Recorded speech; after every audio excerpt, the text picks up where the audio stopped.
was early in the season and late in the day when we arrived at the museum. We just happened to drive by it, and I decided I wanted to stop.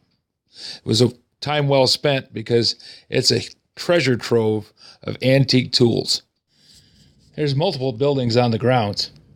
We're in the main building, the museum where the largest part of the collection is held. This is the cobbler shop.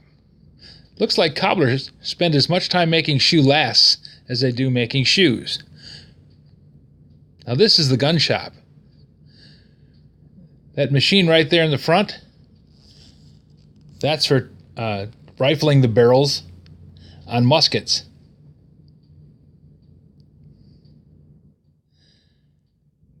You'd put a little thin piece of metal in a wooden holder and run it down the barrel using that big screw.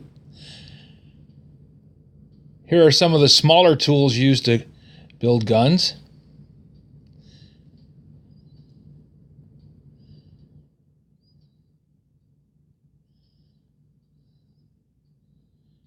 And the little things in the bottom left-hand corner there are called cherries. Those are used to cast or to make the molds for casting bullets. It's just a little round file that you put into a brace and then spin it in between two plates.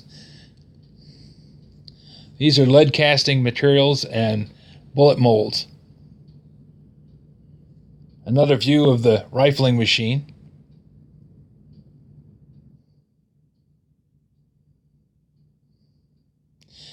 Those are some cannonballs.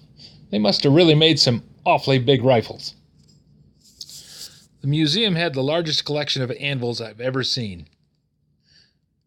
In the main building, there were just a few of them here at the exit. Now this is the big barn, and we're in the saw room. Every kind of saw you ever thought of. Band saws, circular saws. Here's a bunch of scales that they use to weigh up grain and gunpowder and anything. And the ubiquitous canes, something to whittle on those long winter nights. And some big saws, and somebody painted them. Oh well, at least it kept them from rusting. Sucker spears, fishing spears, frog gigs, all kinds of fishing spears. And traps, leg breaker traps, big ones, small ones. This is a group of farrier tools.